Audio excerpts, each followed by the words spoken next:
Good morning, good afternoon, good evening, everyone. It is my utmost pleasure to welcome you all to today's webinar on the thought-provoking topic, the future of healthcare interactive medicine solutions. It is with great pleasure that I introduce our esteemed speaker for today's webinar, Dr. Patience Dapa. She is a dynamic professional with a wealth, experience, and impressive academic background. She holds a first degree in biochemistry, a Master of Science in Health Service Planning and Management, an MBA from UCAM through Exit College, and MPhil from UCAM through UniAthena. Currently serving as a senior advocacy and communication advisor at PATH, she has dedicated her career to public health, research, and policy advocacy. She has worked across various organizations, leveraging her expertise in advocacy and communication to drive impactful change. Many of you may recognize her for her influence years as a broadcaster. Notably, she played a vital role in the passage of Ghana's Disability Act and Domestic Violence Act. She actually known as Patti. So Patti has a deep passion for maternal health and continues to use research and media as powerful tool for advancing women's health and well-being. We are truly honored to have her here with us today, and I'm confident that her insights will inspire and inform us all. So please join me in giving a warm welcome to Ms. Patience Daba. Actually, I wanted to add something more here. Actually, she's no more Miss Patience Daba. She's actually Dr. Patience Daba. So I'm really happy to welcome Dr. Patience Daba to our webinar today. And it's over to you, Patience. Right. Thank you very much. I hope I'm audible too. Yeah, perfect. Great. Thank you very much. I'm very happy to have this opportunity.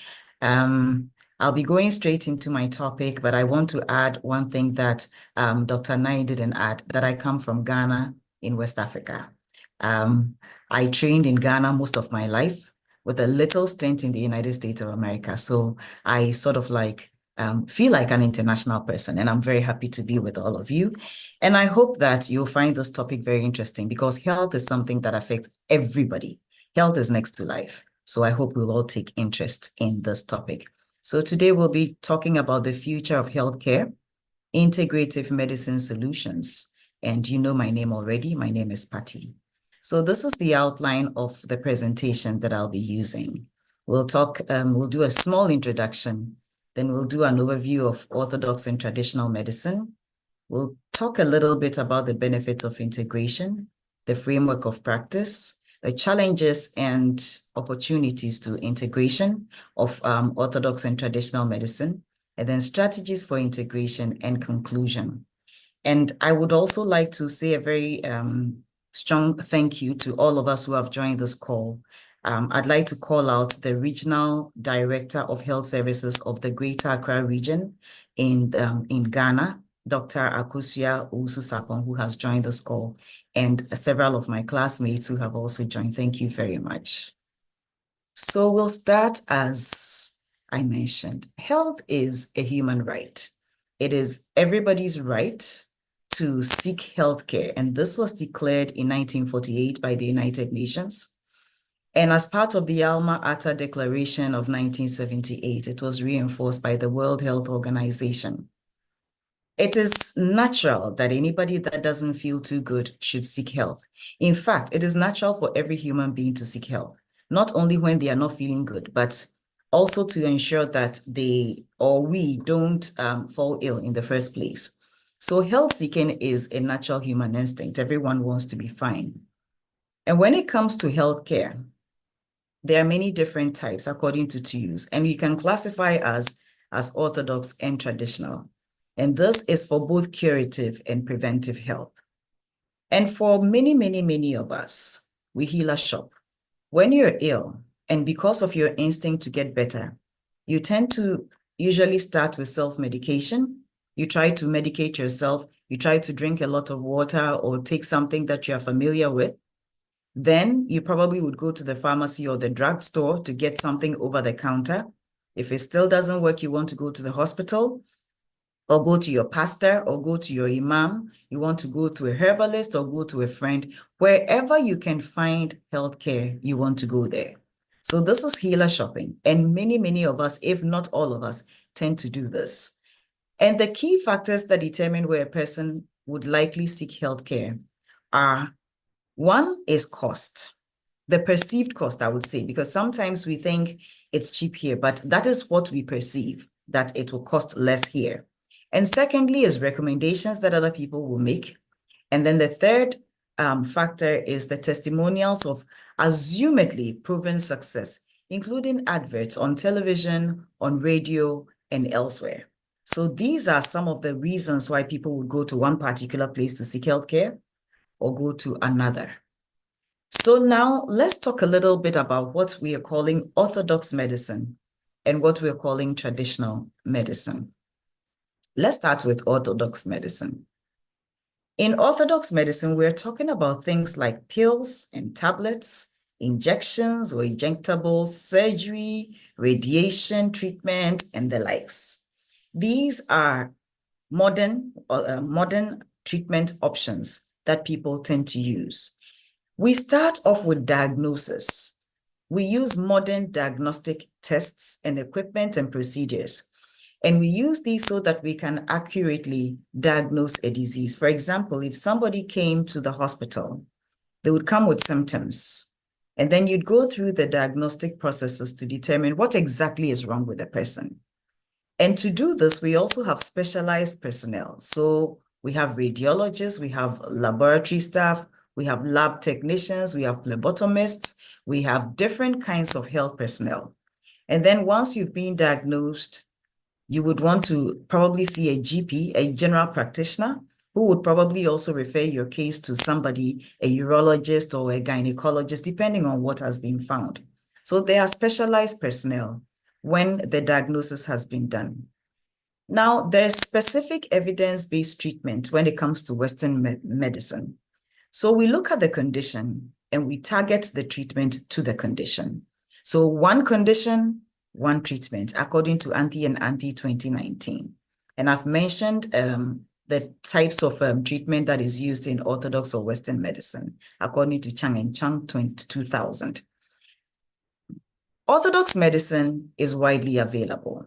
All over the world, wherever you go, you can find an Orthodox clinic. And because I come from Ghana, I'll be using a lot of examples from Ghana. In 2022, the Health Facilities Regulatory Authority, that we call HIFRA, listed 2,855 Orthodox health facilities in Ghana. And these include the public ones, those are in the majority, those that are founded by the Christian Health Association of Ghana, what we call CHAG. We have the private facilities, and we have very few that are founded by an NGO, a non-governmental organization, a not-for-profit organization. So this is what is listed. I am sure there's a lot more now. This is 2024. I'm sure by now there's a lot more. But these are the facilities that were listed as places that you can seek healthcare for Orthodox medicine. With time, Orthodox medicine has changed. It is widely believed that Orthodox medicine originated from Africa, specifically in Egypt, and that it came out of herbal medicine. So herbal medicine was there, and then it got extracted and then became Orthodox medicine or Western medicine. Over the years, Orthodox medicine has evolved. I'm sure that those of us who are old enough would understand that in the past, when we had the smallpox vaccines, it was a needle that looked like a gun, and they would insert the needle into the gun and then shoot it into your arm. Now we have these very little needles. We even have the micro needles. So a lot of advancement has taken place and is not as scary. Again, let me add that in the past, when you heard the word operation, that is surgery, this was almost like everybody start crying because it was a big deal. Now we have operation and it seems like a very normal thing. People go for surgery in the morning and in the evening, they're going back home. So there's been a lot of advancement in evolution over the years. There's new and better drugs. There are newer vaccines. There's newer procedures, and they are consistently developing. So it makes diagnosis accurate and it makes treatment also accurate. The one thing about Orthodox medicine, though, is that there's growing skepticism about what Orthodox medicine does. According to Mustafa et al. 2016, some people believe very strongly that Orthodox medicines are chemicals and they are poisons, okay? And then according to Abbasi in 2022, there's a wide belief that vaccines are made to murder or sterilize people. I'm sure many of us heard some of these things within the last couple of years. In the United States, there was a very big hue and cry about measles vaccination, that people thinking that it was going to sterilize all the girls. I'm not sure why, because the vaccine is given to both boys and girls. And even when the COVID vaccination came, I'm sure many of us in different countries heard how much hue and cry was made about the vaccines, just because we talked about mRNA, the messenger ribonucleic acid, that mRNA, and people thought it was because it was a chip, a microchip that was going to be inserted into your body so that everything you do was going to be monitored. So these are some of the skepticisms around Orthodox medicine. Now let's come to traditional medicine. According to the World Health Organization, traditional medicine is the sum total of knowledge, skills, and practices of holistic healthcare, which is recognized and accepted by the community. The emphasis is on the recognition and acceptance within the community for its role in maintenance of health and treatment of disease. So you see, there are two sides to this: maintenance of health and treatment of disease. And this, when we talk about traditional medicine, we include herbal medicine, spiritual medicine, naturopathic interventions. All these fit under traditional medicine. So traditional medicine is considered as old as creation. As old as there have been plants and there have been animals and there have been natural elements, there's been traditional medicine. So we have things like Chinese acupuncture, Unani, Ayurveda, African traditional herbal medicine, and we have bone setting skills. This is one thing that I find very interesting. For those who come from Ghana and generally from us, for us who come from Africa and Asia, you would notice that we have bone setters who are specialized in setting bones. And I'll tell you a story of a friend of mine from university who broke a limb during a soccer match. He went home, he had it casted. There was a cast placed on it and it healed. He went home and his father saw him and said, "Why do you walk with a limp?" And he said, "Well, I fell." And he says, "And it was cast, right?" He said, "Yes." He says, "Okay." The father broke the bone again, deliberately broke the bone again and set it again. And when he came back to school, he didn't walk with a limp anymore. So you see, there's a specialization when it comes to bone setting and other things. And when it comes to traditional medicine, we use natural plants, tree barks, animal parts like the bile of a crocodile, I'm told, seawater, rainwater, seeds, and all kinds of things. Even pollen is used as medicine.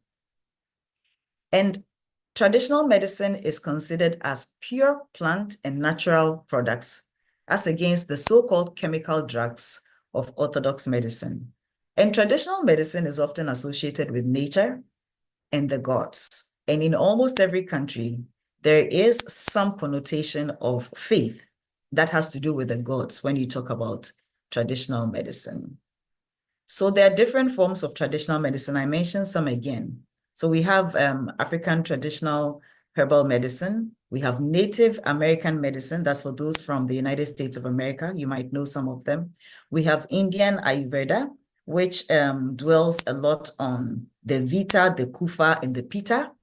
And then we have the Siddha, which is the South Indian medicine, which dwells heavily on the Anda, Pinda, and Tatuvam. I'm not sure if I'm pronouncing the words correctly. We have Chinese acupuncture, Greek Unani, Japanese Kambo. We have Maori from New Zealand. And then we also have homeopathy, Tai Chi. Yoga is considered a form of traditional medical practice, even though now it's widespread, everybody is doing it. And then naturopathy is also a form of traditional medicine. It's natural foods and natural spices and natural everything. And then we also have some things that we do some practices for detoxifying the body. Now, sometimes we hear the word traditional and alternative medicine. And the way I see it, if you are practicing this form of medicine in your country, you would call it traditional medicine. And if it's something that I am importing from a different country, I would call it alternative medicine. So for me, African herbal medicine is traditional medicine. Indian Ayurveda is alternative medicine. So they are all traditional medicine and they're all the same, just that some are local to us and some are not. And faith healing is also considered a form of traditional medicine, depending on the faith that is practiced in that neighborhood or that area. There's been a lot of advances in traditional medicine. We have the old-fashioned herbalist and old-fashioned traditional medical practitioners still in existence. They operate at home or in a shrine. And some of them, if they charge anything at all, they charge very little. Some of them would treat a patient and say, oh, come back when you're fine and say thank you. And coming to say thank you could be a cake of soap or a bag of rice or some money. But usually they don't charge. They say they have received this gift from God freely and therefore they give freely. But if you want to say thank you, it's fine. Or sometimes they don't even accept any thanks at all. And this is a skill that is usually passed on from parent to grandchild, and then it continues over generations. They see and examine the patient. That's the traditional medical practitioner. The African herbalist will see the patient, examine the patient, perform basic rudimentary diagnosis, and then customize the medicine for him or her. And I'll tell you an example. In Ghana, in my village where I come from, there's a herbalist who practices till this day, a very old man.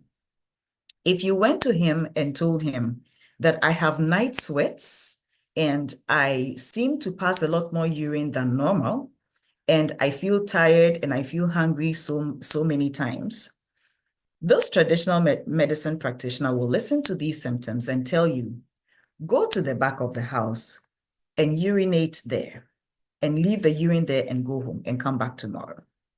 After a couple of hours, he would go and check to see if there are ants congregating around the urine. If there are ants, it means your urine has glucose in it. It is sweet. That is why the ants are getting attracted. And this is how he performs his diagnosis and decides that this person is diabetic. So this is how the diagnosis is done, very rudimentary. And then once he knows that this is what the person is suffering from, he begins to monitor the person and give the person the medicine that he has customized. So usually they will tell you, come back for your medicine. You go there and he has prepared a pot of medicine, puts it in a gallon or an appropriate container and says, take it home and take 1 cup in the morning, 1 cup in the evening or something like that. And then come back after maybe 2 weeks and then I'll look at you. That is how they do their monitoring. And that is how they decide whether the drug is working or it's not, and then they change it if necessary.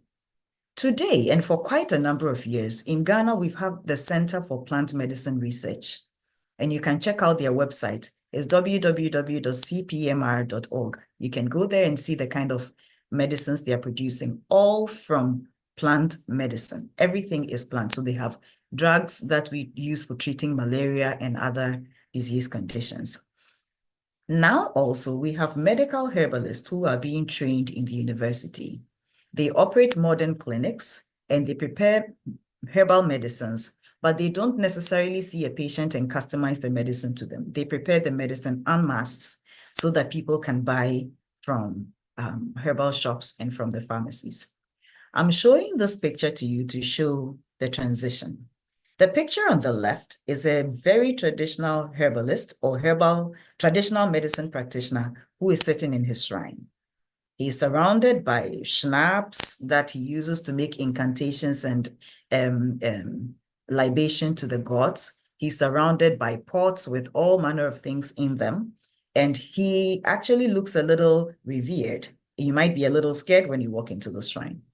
Conversely, the lady on the right is a herbal medicine practitioner who works in the Kumasi South Hospital in Kumasi in Ghana, sitting in a consulting room with a stethoscope around her neck and wearing a white coat. So you see the transition. Now we're moving from one to another, although I would say the both practitioners are still in existence and they're working together. So comparing the different practices, traditional medicine is largely considered as pure and natural because it comes out of natural plants, animal parts, and natural elements, including some of our minerals, gold and silver, and some of these elements that come out of nature. They're usually not extracted. The active ingredient is taken together with everything else that's in it, including alkaloids and other elements that the body may not need for that particular condition. But it is natural, so it is not extracted. It is kept the way it is. So some are herbal medicines, but they are actually foods and drinks. And for us, I think that many of us, especially from Africa, would know that we take ginger drinks and ginger tea. For those from Kenya, there are brands of tea that are made out of ginger, or we even have the tea chai that is made purely of spices. And these are all things that are considered foods, things that we add to our food. But some of them are also medicines, and we eat our medicines as our food, which is very nice, actually. Then, faith-based medicines depend on natural elements and the patient's spiritual disposition. If you believe in them, they will work for you. They may still work even if you don't believe. Somebody else might be believing on your behalf, and they may still work. So those who would like to go to a prophet for prayers would go because they have heard that this prophet is good, and it may work if you believe. Sometimes it may not work. But there is no cause and effect empirical evidence to prove that it is this prayer that led to this healing. Okay? We don't have empirical evidence to show. Now, Orthodox medicine is extracted and purified medicine. So it targets the disease in question. If it's a headache and if it's pain and it's paracetamol, it targets the pain, and that's it. So a person might have to take multiple medicines for multiple conditions. So if a person is diabetic and hypertensive, for example, they would have to take their metformin for diabetes, and then they would have to take their nifedipine or other drug for hypertension. So you'd have to take multiple drugs for multiple conditions. I remember when the days of HIV, and when a lot of people had to take medicine for AIDS, for example, one human being would probably take about 13 different medicines at a time. Some are to control the condition, to bring down the viral load, and others are to combat the side effects of the medicines they took before. So they might be taking a lot of medicines. Okay, so Orthodox medicine also involves elaborate procedures of diagnosis and treatment, like going through to take the magnetic resonance imaging, what we call MRI, or doing various tests in the laboratory. And it has established protocols that apply everywhere. Or to most places, you would have the protocols that apply. So if you are in a country where you have Orthodox medicine practice, you would know that this condition is diagnosed using this methodology, and this medicine is used to treat it for this age category and this other condition. So that is how it works. Now, I'd like to make it very clear that both Orthodox and traditional medicines could have side effects. And the operating word here is could have side effects. It doesn't mean they always do. So now, if you had an integrated system where there's both traditional medicine and Orthodox medicine working together, what would be the benefits? One of them is that the patient has a choice, and the choice is respected. If the person wants to go through traditional medicine, it is respected. If they want to do Orthodox medicine or faith-based, purely faith-based medicine, the choice is respected. Secondly, all practitioners are encouraged to practice openly and freely, because then this is an integrated system where we know that the patient has a choice and these are the options that are available. So everybody is practicing freely and openly. Nobody needs to do anything covertly. Everybody has the comes out openly and says, this is what I'm doing. Then diagnosis is accurate, because then if there is an integrated system, the traditional healer would benefit from the advanced diagnostics of the orthodox practitioner. So the person may be a traditional healer, but decides that you need to do an MRI for me to see exactly what's going on in your body, or you need to go to the hospital to get the lab test done so that we know whether what you have is diabetes or not, or you're probably pregnant, and that is why you're having this condition. So diagnosis is accurate. Then every form of medicine is monitored and guided, so that if it's traditional medicine, it is being monitored to be sure that what is being given is for the patient's good and is being tested and is being tried and is being proven. Same goes for orthodox medicine. The question always arises with faith healing because it is very difficult to tell. However, the one thing that is noticed is that faith healing usually goes with either traditional medicine or orthodox medicine. So there's a lot of monitoring and guidance to be sure that the patient is safe, that whatever they're being given is assured. And then it also leads to a lot of innovation and advancement, because once there's monitoring and there's guidance, there's a lot more innovation and guidance that can happen when it comes to an integrated system. Then fake medicine is recognized quickly and removed from the system, simply because the system is being very carefully monitored. That way, if somebody brings in something that is not good, it will be quickly recognized and removed from the system for the sake of the safety of the patient and the public. So cross-referral can also be done. When you go to one hospital that has orthodox medicine and traditional medicine, if one form of medicine isn't working, the patient is referred to the other to try that while the patient is still being monitored. And I have a quote on the right that says, I sometimes refer my patients to a particular herbal clinic.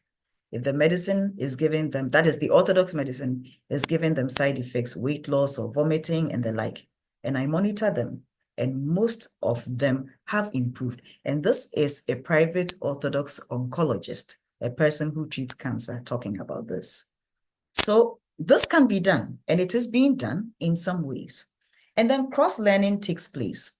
Some practices of traditional medicine can be learned by those in orthodox practice and vice versa. So how to take notes, for example, writing referral notes and keeping records and all that are things that we can cross-learn across board. And also how to follow up with patients. You know, when it comes to those in the faith-based healing, when a patient has come once and hasn't been there for about a week, they will probably come looking for you. I don't know if that happens in orthodox practice, that they actually come looking for you. But this is the kind of cross-learning that can take place. What one is doing very well, the other can learn. Then traditional knowledge and beliefs are harnessed. Again, I'll tell you a little story. In, I can't remember which year, when I had to work on a project on the Ghana's community-based health planning and services, what we call CHIPS. I went to Navrongo in Upper East region, and there I learned of a practice. When a child had measles in times past, in years past, the child at a certain stage of the disease would be given ground nuts, what in some countries you call peanuts, the nuts that we eat, right? And the child will be asked to hold the nuts in their palms, with their palms pressed for about 30 minutes to 1 hour. Then after that time, the child is asked to go to each of the friends he or she plays with and give them one nut. Everybody takes a nut and everybody is supposed to eat the nut. The principle behind this is actually immunization, so that everybody is exposed to a little amount of the measles germ and it protects them.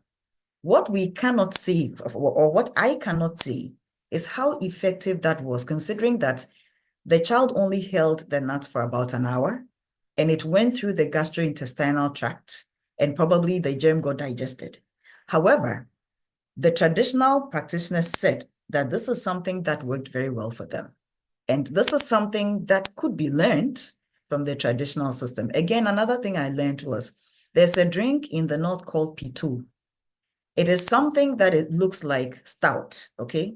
And it comes in different levels of alcohol. No alcohol, very little alcohol, a lot more alcohol. And when a child is ill, they sometimes would give them the very low alcohol type of pitu, a small amount of it. And apparently, this pitu contains a lot of B complex, vitamin B complex, which helps in healing. But what I was told was that it also helps the child to go to sleep because they're so weak and tired, and sometimes they can't sleep. And the small amount of alcohol in it might put the child to sleep. So these are traditional beliefs. And this is traditional knowledge which is rich, which we could learn from. There's a lot more examples, but for the sake of time, I'll try to be brief. Now let's go to some challenges and barriers and opportunities for integration. First, recognition and respect across Orthodox and traditional healers. This needs to happen. This is a challenge. There is mutual disrespect, and also there is mutual mistrust between the two. There is something called the white coat syndrome by Asante and Avonyo in 2013. The herbalist thinks that because the Orthodox doctor wears a white coat, he or she has no respect. Now we have traditional medicine practitioners who are also wearing white coats. So that white coat syndrome becomes minimized a little bit. So that brings about some respect. However, there is also the Orthodox versus traditional doctor, that one. And then there is the traditional doctor versus the herbal doctor, like the herbalist, the old-fashioned herbalist, as against the herbal doctor, the one that has been to school and the one that hasn't been to school. So there's two sides of it, Orthodox versus traditional. And then within the traditional setup, there's the herbal doctor versus the herbalist. So that is one challenge. How do we bridge the gaps? Then the purpose of work. Is the person practicing because of patient safety or because they want money? That is a very big challenge. And usually it is difficult to tell. They may tell you it's because of the patient's good. But is that really the truth? Or are they just doing it for the money? Would they be prepared to give up the drug they're giving to people if it is found that it's not so safe for the patient? That is a challenge. Then ensuring professionalism and ethics. There is the need for honesty. If your drug doesn't do what you're saying, it means you're not being honest. So there's the need for honesty. Openness in the sense of where there's the need for monitoring and somebody needs to come, FDA, Food and Drugs Administration, needs to come to your premises to see if, or to test your drug, to see if what you're doing, if you're producing is doing what you say is doing. Is there openness? Are we reporting? Are there guidelines and are we documenting what our medicines or our practices are doing? How do we then ensure that we are all going by ethics and we're being professional about the work we're doing? That is another challenge. Then a fourth challenge, diagnosis and confirmation of illness. I've already told you about how some of our herbalists diagnose diabetes.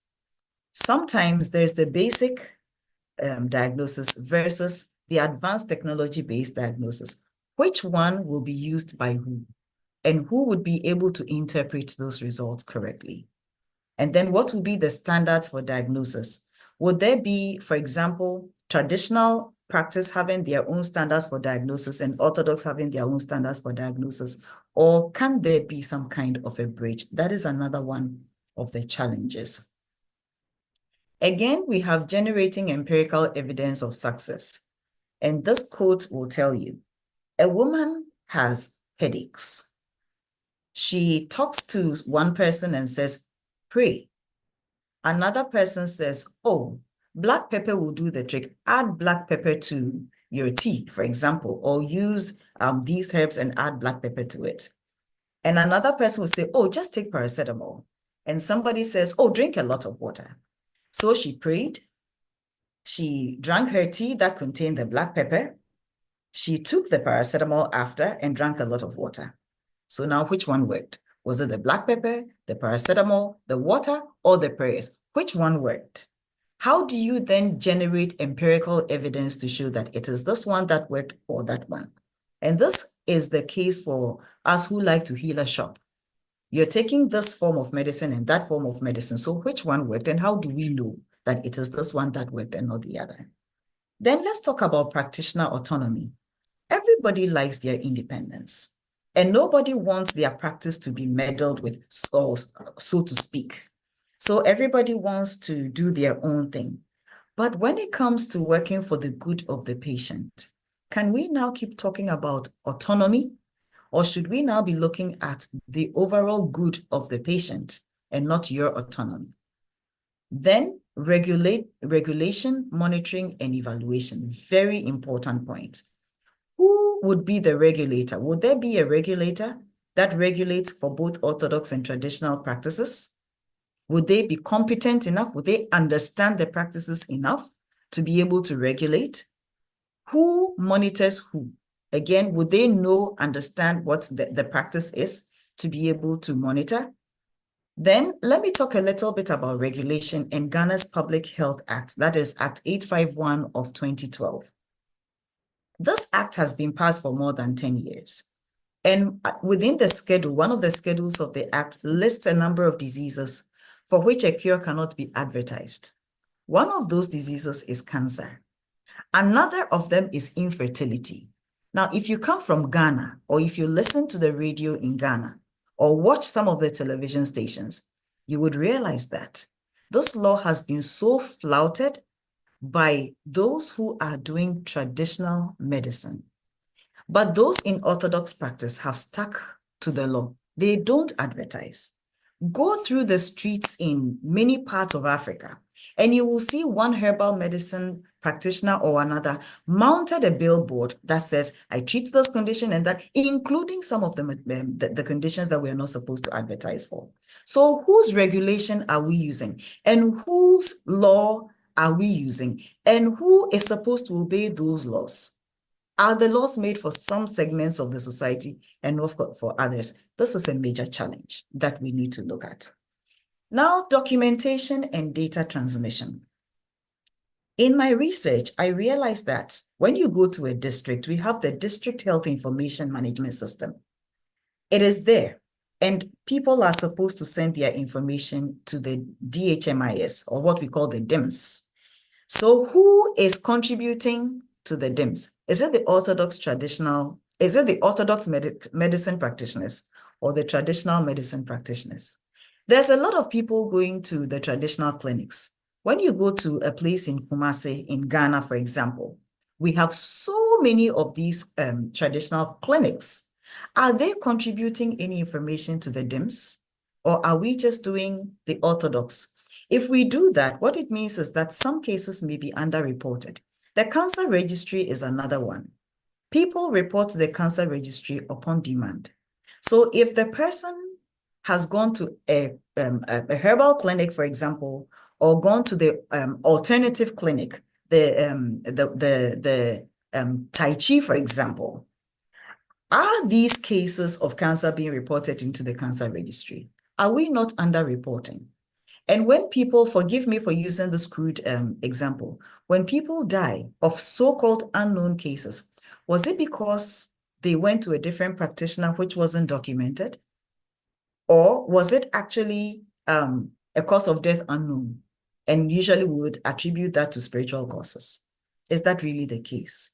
And the question arises, can traditional medical practitioners write referral notes?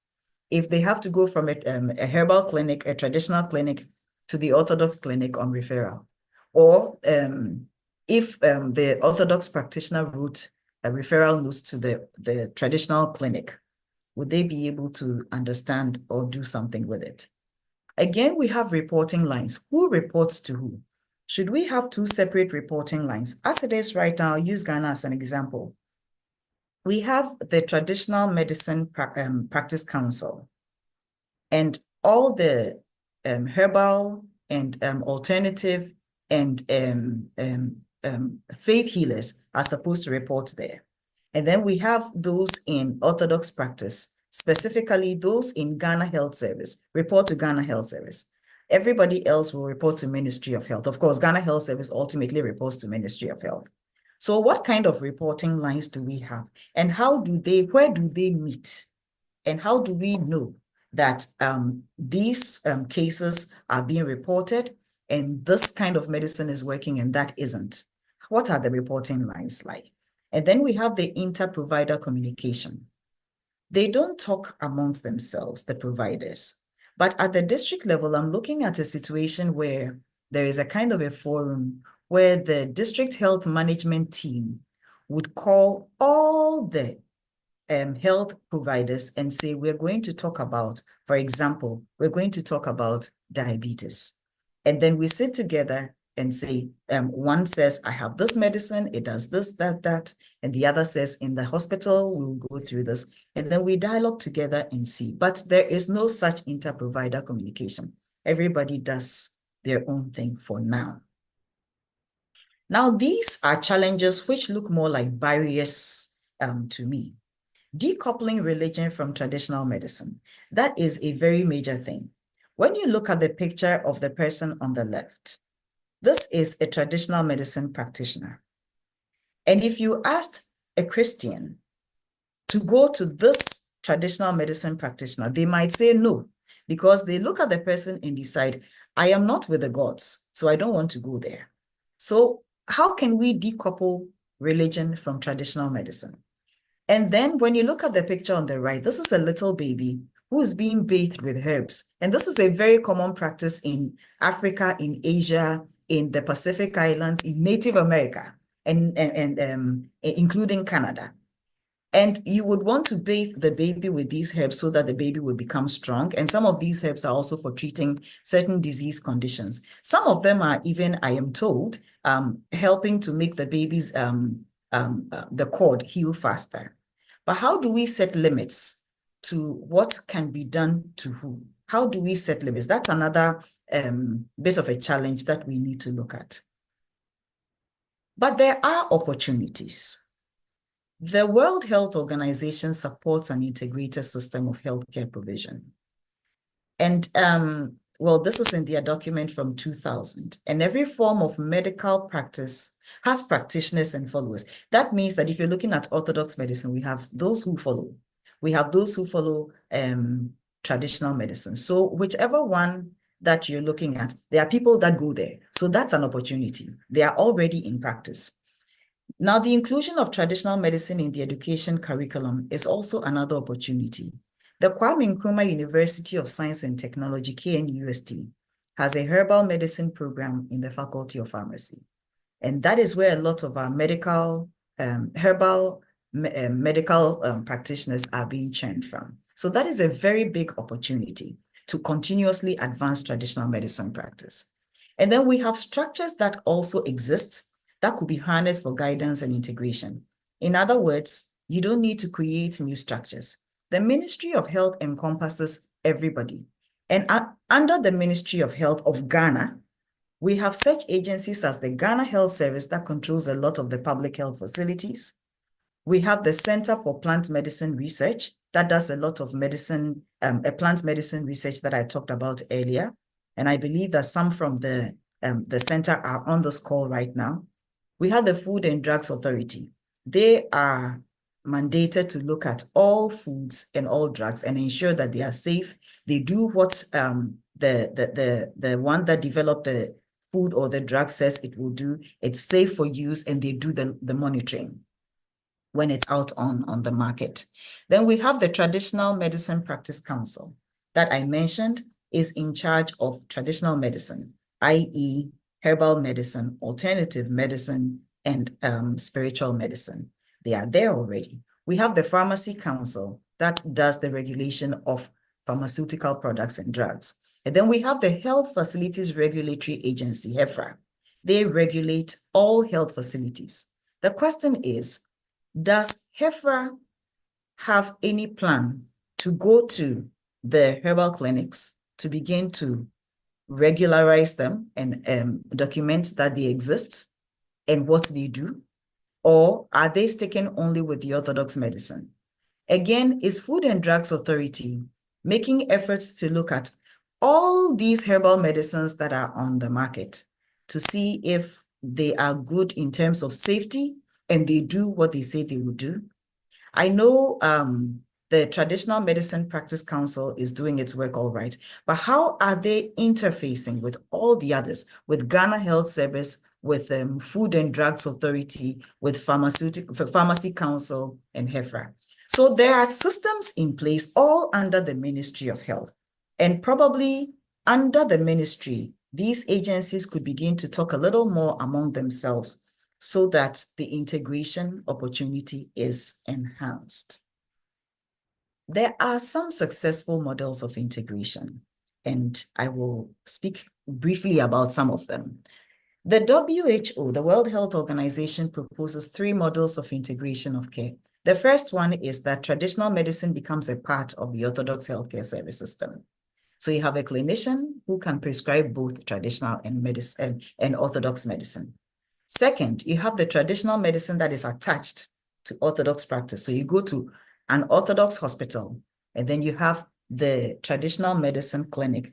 It's on the same premises, but you choose whether to go to the Orthodox one or the traditional one. And then the 2 types of care operating separately, which is what largely we have in Ghana.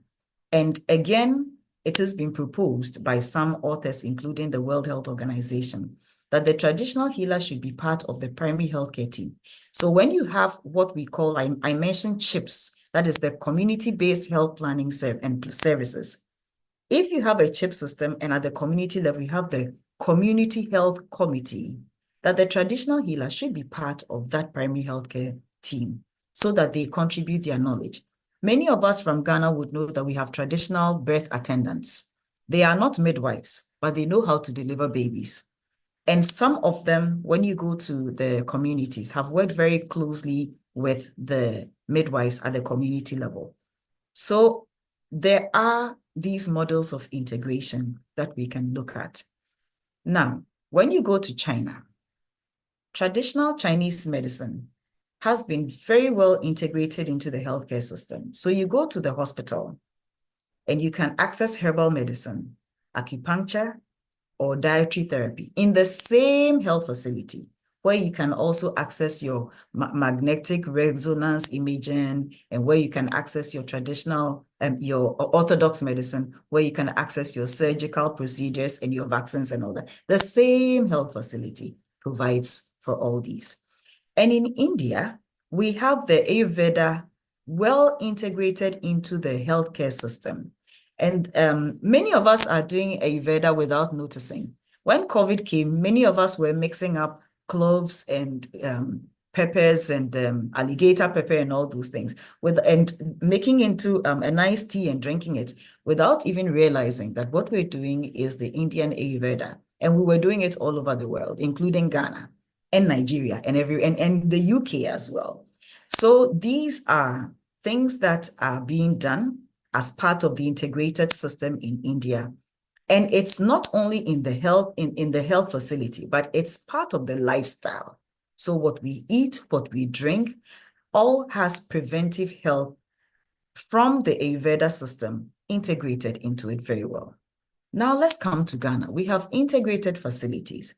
We have in the Volta region of Ghana, Home Municipal Hospital is an example. In Kumasi, I can cite Kumasi South Hospital and Suntresu. These are all Orthodox hospitals. But when you go there, you'll find the herbal medicine unit. So this is the 3rd type of integrated system, or the second type of integrated system.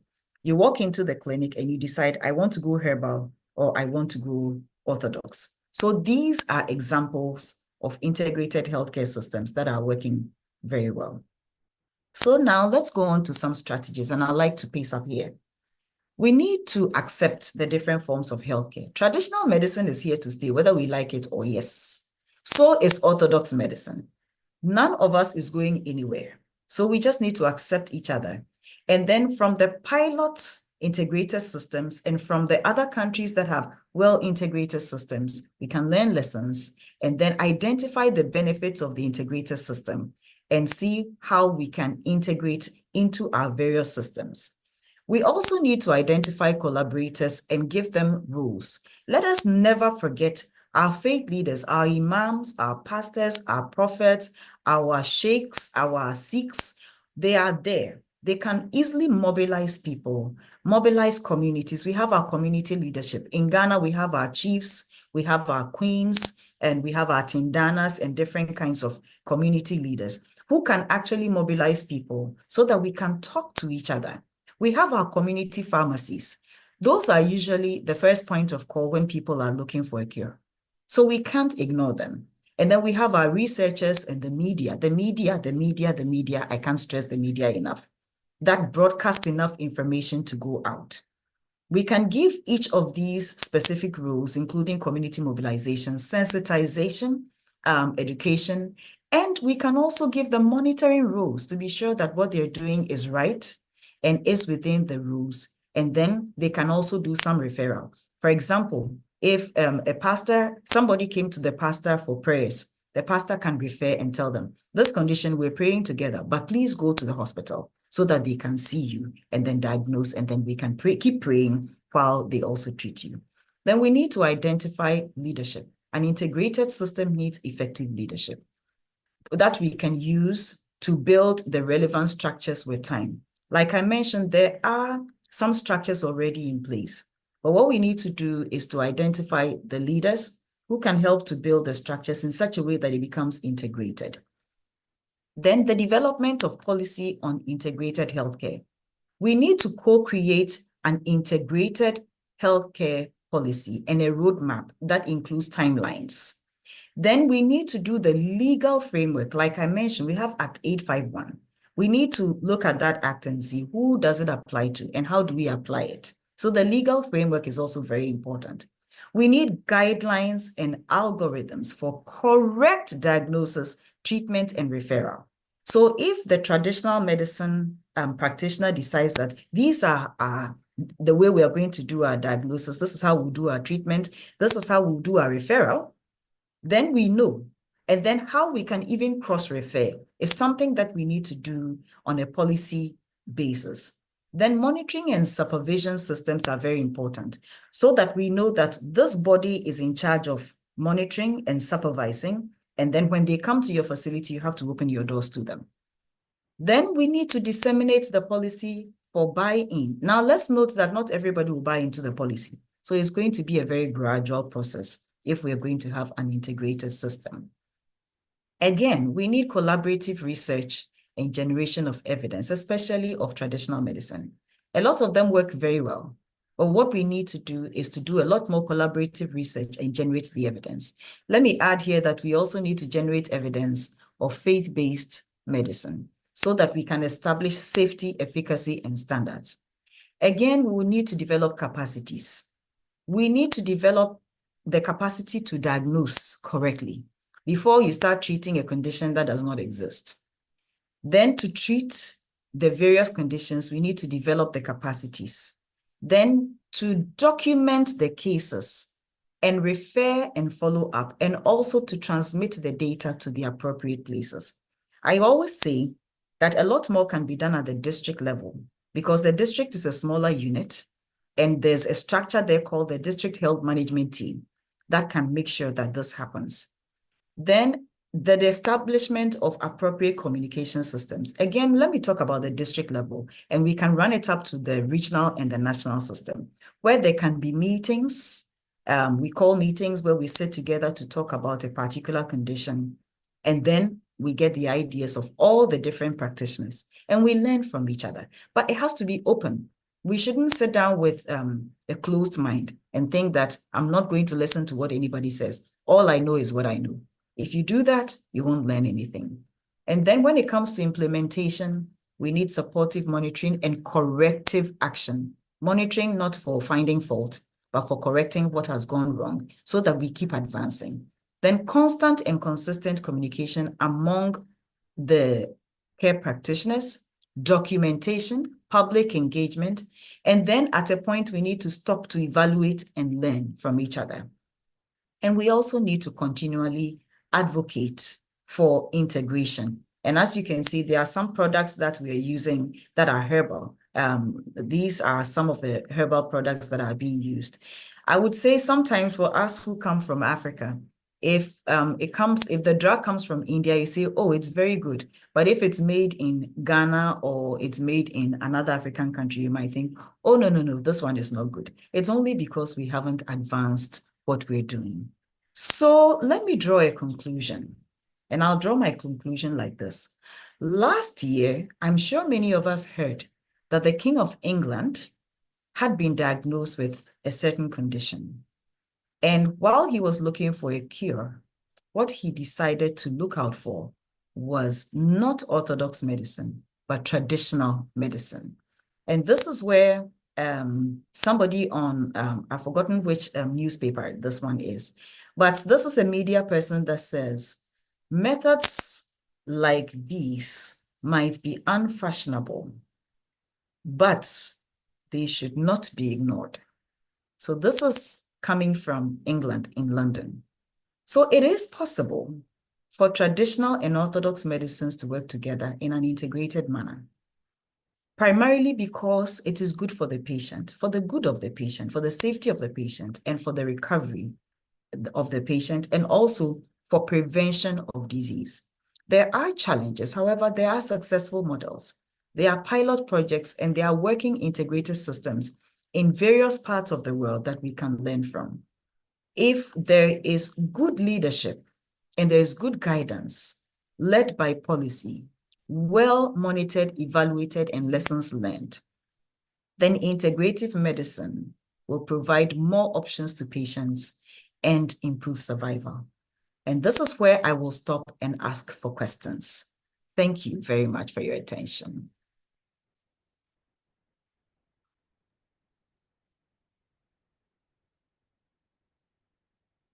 Thank you, Dr. Patience Debapati. It was a very informative session, irrespective of wherever from you are, what type of background you are. Like, it was very informative for everybody. Like, I was having a lot of questions in the Q&A session.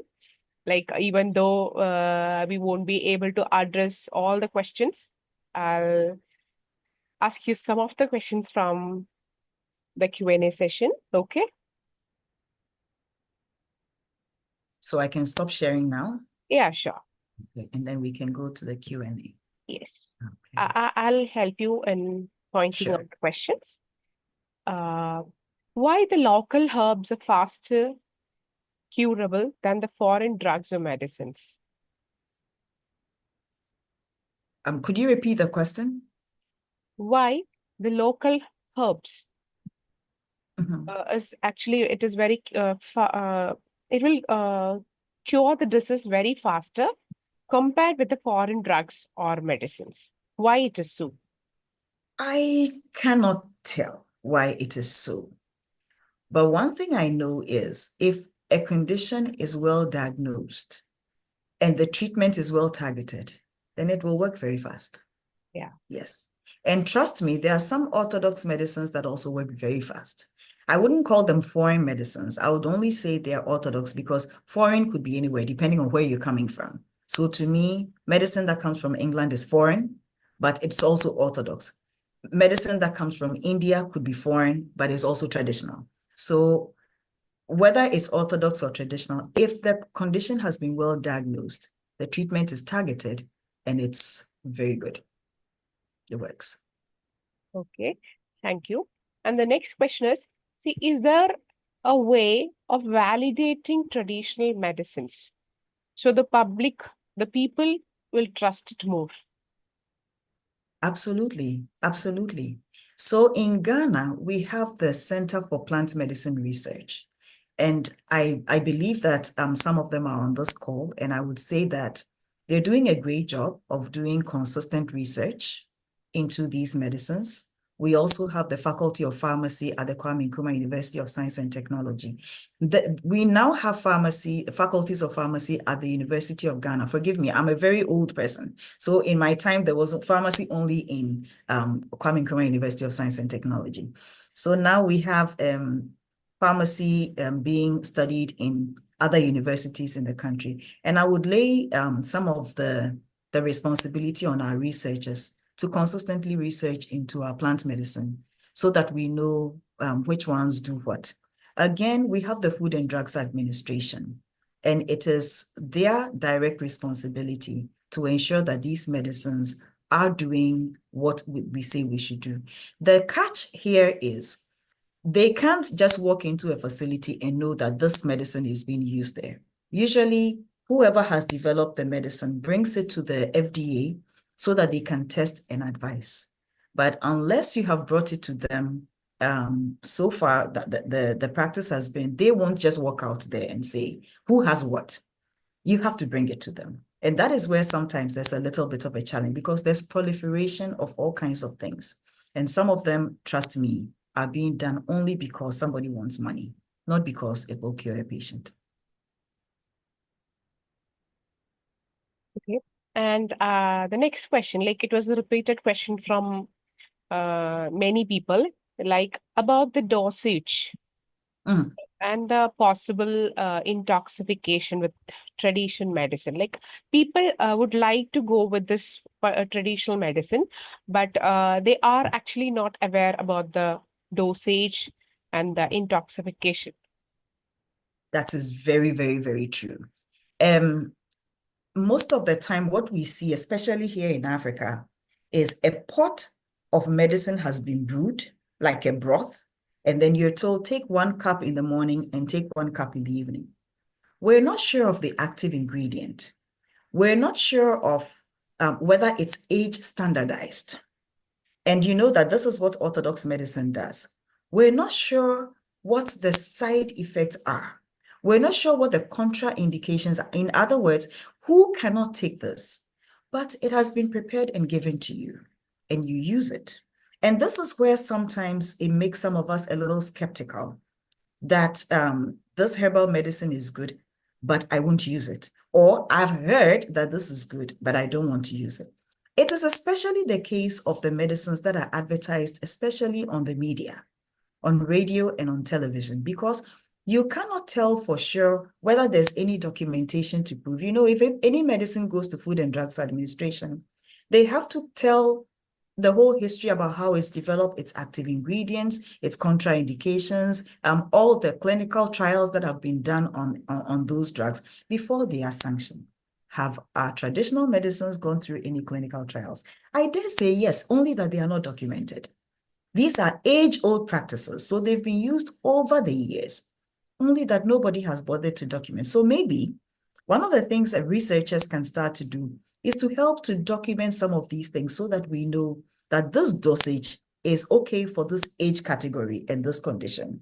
And if we begin to document some of these things, it will give us a little more confidence, and it will also advance the same practice that has been there for all these years. Yeah, exactly. So with the same concern, they are asking, like, will they be able to use it for a long run? They don't know whether it has some side effects to their body or not. Because if they are using it for a long run, what effect it will happen, or how it will affect their body? That is the main concern that I've seen in the questions. Absolutely. So I'll tell you a joke. Somebody says, oxygen kills, but it does so after 80 years. So you only know that oxygen was killing you when you are 80 years old and you have died. This is the kind of situation that we find in traditional medicine practice, that sometimes the medicine may be good, it may be good for a while, but for how long? For as long as we haven't checked what it contains and haven't taken it through the clinical trials that Orthodox medicines go through, we wouldn't know these things. And this is the reason why it is very important that while people want to accept traditional medicine, herbal medicine, and all that, it is also good for us to follow up on the patients and document and know that when this person took this medicine for this length of time, this is what happened. Orthodox medicine does that. If somebody is suffering from breast cancer, for example, and they're being given medication, they are also being monitored. And if it gets to a point that they realize that this medicine is giving the person too much weight loss and giving the memory loss and the hair loss is too much, they might change the medicine. It's the same thing that traditional medicine can do. And again, let me emphasize that we need people to be truthful. That is part of professionalism, honesty, to say that this drug isn't working for this patient and therefore it has to be changed. But if you keep on giving the same thing just because it's a natural product, and again, we go by this adage that they are herbal medicines and they are natural products and therefore they can't have side effects. That's not true. That's not true.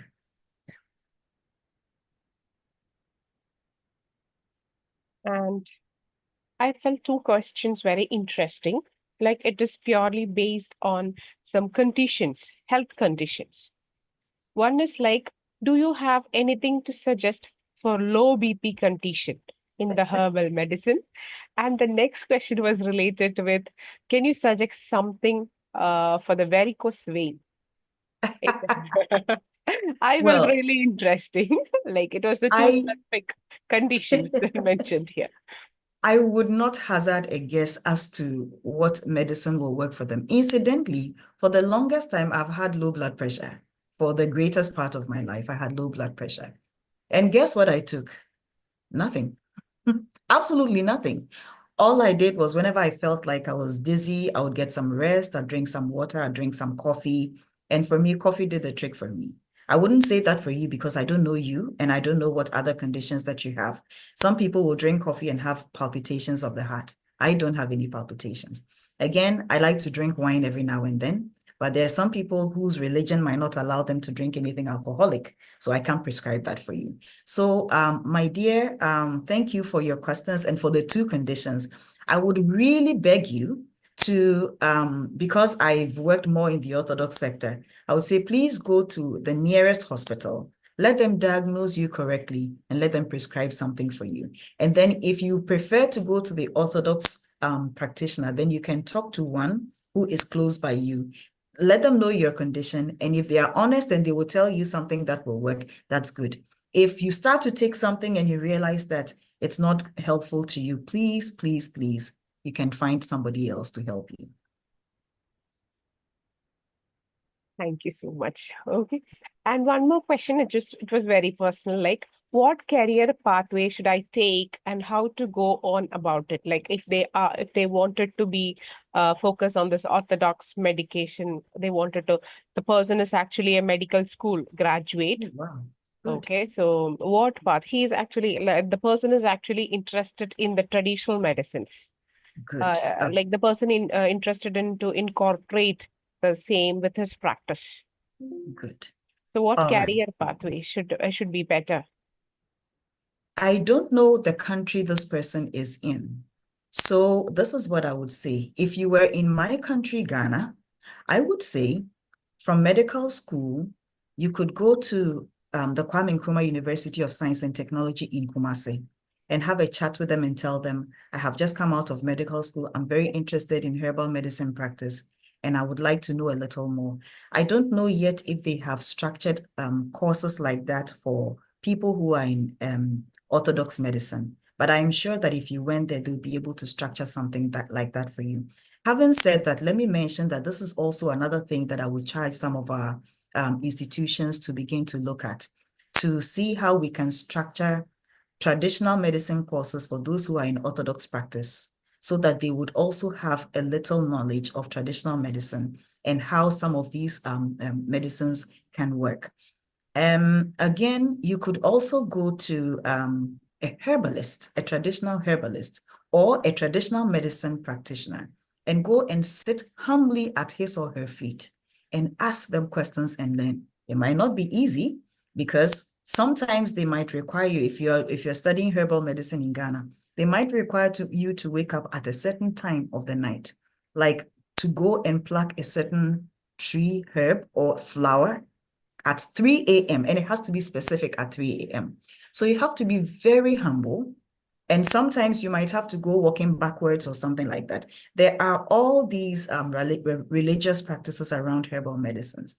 So you might want to be very humble and go to a herbalist, a traditional one, and sit at his or her feet for a couple of weeks to learn some of these things. So there are pathways. And these are what I can advise for now. But if I knew where you were, then I could help you to see if there's something I can help you with. If you're in Ghana, all the better, all the easier for me. Thank you. And next, one of the interesting question is it possible to blunt two type of medication at a go? People do that, and that is what we call healer shopping. Sometimes they combine. And I personally think that would be a very not so good thing to do. The reason is, how would we know which one is working and which one is not? If they Exactly. are both working, that's fine. But it's sometimes very difficult to attribute to one form of medicine or the other. So my advice is, if you're going to do one and don't mix the two. If you mix the two and there are complications, it will be very difficult to identify what is leading to the complication and how to resolve it. And one more question. I would want to say one thing, Dr. Nai. One thing, though, that one form of medicine that you can always combine is the faith medicine. You can always pray and take medicine at the same time. That you can always do. Yes. Yeah. My next question, the last question was the same only. What do you mean by faith-based medicines? That was the question. Okay. So faith-based medicines are medicines that depend on the spiritual. So in a way, yoga is considered a kind of a spiritual medicine because even though it has a lot to do with the physical movements and all that, we draw strength from the spiritual, from within what in China they would call the qi, the spirit within you. And for us who come from Africa, we would know that, and from Asia and other countries also, you might want to go to your church, you want to go to your pastor. I'm Catholic. You might want to go for Holy Communion and say, I'm only depending on Holy Communion for healing. Or you might go to a fetish priest, somebody who makes incantations and takes instructions from the gods. And the gods invariably might direct them to a certain herb or a certain practice, like water or seawater or rainwater. And that is what the faith tells them to do. So that is what we call the spiritual medicine or the faith-based medicine. It usually comes together with either the Orthodox or the traditional medicine. So it's kind of fluid. And there are some people who actually would want to go only by prayers. They don't want anything else. For some of us, we might know that for mental illness, there's a lot of people that might want to go to a spiritualist because we believe that this has been caused by some evil spirit. So the evil spirit has to be removed so that the person will be fine. That way, the person might go strictly for the spiritual. So that is what we're calling the faith-based medicine or the spiritual medicine. That's all from the question side because there are a lot of questions, but most of the repeated questions that we have addressed. So I'd like to thank you. Thank you so much, Dr. Patience Daba, for sharing your time, expertise, and valuable insights with us today. Your passion for public health and commitment to advancing women's well-being through integrative solutions have truly inspired us. So Thank we you. deeply appreciate the knowledge that you have shared and the impact you continue to make it in the healthcare field. So Thank on you. behalf of everyone here, thank you once again for being with us. We look forward to more opportunity to learn from you in the future. So Thank you wishing very you all much. success. Thank you Thank you very much. so much. I'd want to add quickly that those in Liberia who are having a challenge with your herbal industry, if you're in Monrovia, please look for a broadcaster called Eddie Gibson. He's a very good friend of mine, and I'll be working together with him. I've forgotten the name of the radio station he's on, but his name is Eddie Gibson. I'll be working together with him, and I do come to work in Liberia sometimes because of my working path. But let me also appreciate UniAthena and also encourage those of us who are looking for something new to study that you can go to the UniAthena website and see what they have there. And you might be thrilled and you will definitely be fulfilled. Thank you. Thank you so much. Thank you so much for the words, Dr. Patience. So I'd like to take a few more minutes to give you an idea about what UniAthena is all about. Hope the screen is visible. So UniAthena actually it's a flexible, affordable, and accessible online self-paced and flexible education programs for all of you. Are you looking for a career in healthcare management? Like we have masters in public health. See, you can have a 7 days free trial for the same, and you'll have certifications and awarding bodies, and you have a learning platform with us. UniAthena is a education organization offering online free learning, upskilling courses, and affordable academic degree program in a flexible manner. UniAthena founded in 2019, owned by Westford Ventures, generally known as Westford Education Groups, operating since 2008 in higher education sector. See, these are our partners, as you can see on the screen, the universities we have collaborations with. Why UniAthena? Yes, we have flexible payments. It's 100% online. You self-paced. It is accredited with the university partners. We have personal tutors, academic associates. You have a clear course delivery. See, these are some words from our learners.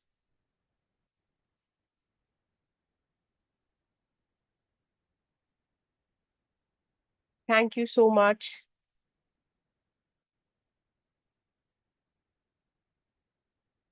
So if anybody is interested, yes, definitely you can contact for your completely 100% online for your education, higher education. Okay, once again, I thank Dr. Patient Daba for her time and her valuable insights for today's presentation. Thank you so much to all of you.